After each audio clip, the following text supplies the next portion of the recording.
Saan ka ba pupunta? Sa bukid, sa Parumpas. Sige. Ingat ka din. Ako'y mainom eh. Hmm. Gusto mo akong mainom, di ba? Hindi naman. Di mo ba ako pipigilan? Hindi. Bakit? Hindi ka nga natuloy. Ngayon ka pa nga lang, di ba? Baka ka lang aalis. Okay lang sa'yo. Yes, okay lang. Okay na ba ako? Pogi. Tama naman.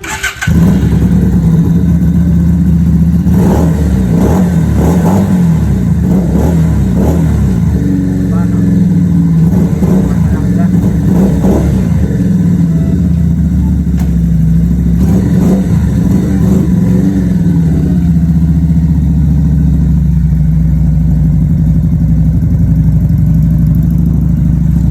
Ano? Sige din. Bye-bye. Ano ako? Okay, din, ingat.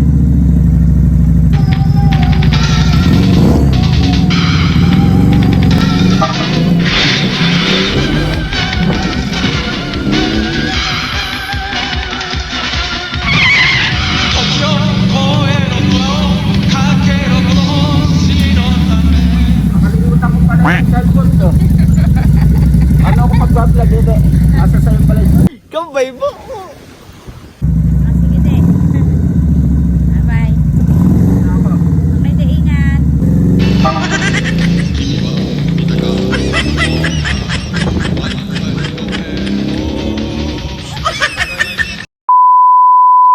Ay, baha na naman sa Agunoy. Mahirap talaga pag bumabaha eh. Pero alam niyo ba, ibang klase ang pamumuhay dito sa Agunoy. Minsan mahirap, minsan masarap, minsan nakakainis, minsan chill lang, at minsan makakatawa. Paano ba naman kasi sanay na kami sa baha? Lagi pa namang high tide sa Agunoy. Bumabaha na naman sa lugar ng aming bayan. Di maiwasan kumati ang singit at talampakan. Taas pa ng taas ang tubig magdamagan. May kalaliman at di na maiwasan. Mabuti pa kaya mag-umang ka na lang at baka may sugpo pa dyan. At eto na nga, bumuhos na ang malakas na ulan. Alam niyo ba mga masters kung ba't lagi akong pumupunta dito sa bukid? Para sana makipag-banding sa aking mga pinsan, ganyan. At saka syempre, madalaw yung aking tatay, aking mamagulam. Itong aking cute na pamangkin. Lakas ng ulan, grabe, no? Ano kaya magandang gawin pag ganito? Namimiss ko tuloy ang aking asawa. Ang sarap kasi niyasapin eh. Yung init. Yung kanyang tinitimplang kape kapag ganitong malamig. Simpleng buhay ay kay ganda. Mayroong tinapa, mayroong bahaw. Noodles na galing sa relief. Spam naman sana. Agawad!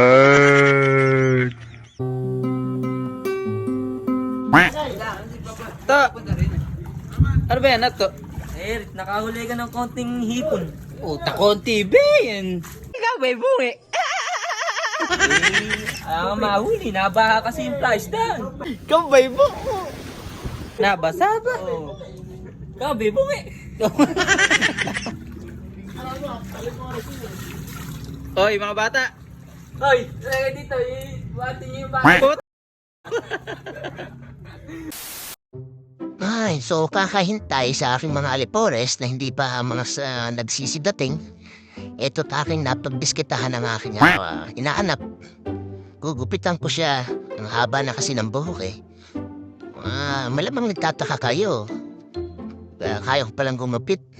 So, bukod kasi sa mga kwentong barbero, may konti lang naman din na kaalaman tayo sa pagiging barbero. Na-practice lang din, kaya eto, itatry natin sa bata. Kaya lang, sobrang likod tito eh. Mahirap talaga itong gupitan.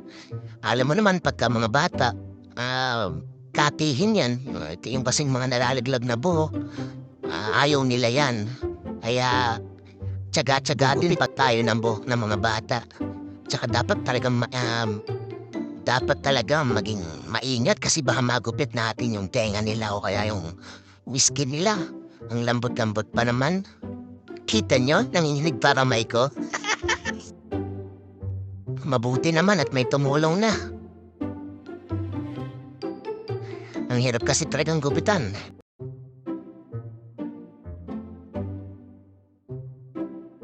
Pero tignan mo naman itong tumulong na to. Kung ano-ano ginagawa sa mukha ng bata.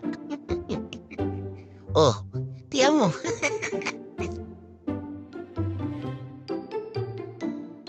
Ang ganda ng buhok ng batang po, no? Straight na straight eh. Naalala ko tuloy yung buhok ko noon. Kulot. Yun nga lang, parang nagtatampo na kasi parang pa-north na yung buhok ko eh. Nawawala na.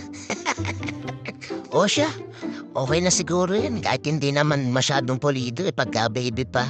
Kasi lalo ang gamit mong panggupit gunting lang at suklay. Mahirap talaga kasi delikado baka magupit ko pa yung tenga niya. So, okay na siguro. Pwede na yan. Hi! Ako si Master Arn. At nandito ako ngayon sa bukid. Ayan. Kanina umuulan eh. So, sana talaga magbablog kami ngayon ng mga alipores. Kaya lang, hindi kami makumpleto talaga. Ang hirap talagang makumpleto ng mga alipores. Pero, since nandito na ako, gagawa kami na yan. Kaya lang, hirap na hirap kami sa pag-isip ng maiko-content. Eh, sabi ko, mahirap talaga mag-isip ng content. Ano kaya ka ako magandang gawin? Kung sinabi kong ganun, alam mo naman yung mga kasama ko dito. Ka kuya, bumili ka ng maiinom. So, tagay muna. Bago content. Sige, magko-content tayo ngayon. Okay. Hindi ko pala na-i-play. Dapat iyon. Dapat iyon content na. Ulit. Gago. Wala pa tayong nako-content eh. Ano ba magandang pag-usapan natin ngayon? Sabi mo ganyan eh. Kanina pa nga ako nandito eh. Kanina ko pa rin iniisip kung anong mako-content natin. Hindi kayo makakompleto kasi ilan lang kayong alipores. Paano gagawin natin? Puro kayo kasi trabaho. Huwag na kaya kayo magtrabaho. Paano master lulubayan ko na ba yung trabaho ko? Ano ba yan? Ba't nang... Hindi, ganito gawin mo. Mag-leave ka muna. Mga 3 months. 3 months. Para pagpasok mo, Para makapag-content tayo. December na, may Oo, bonus. ayun. Hingin mo na kagad yung mo, bonus, Christmas. O kaya ngayon pa lang, mag-leave ka na, balihin mo na yung bonus mo.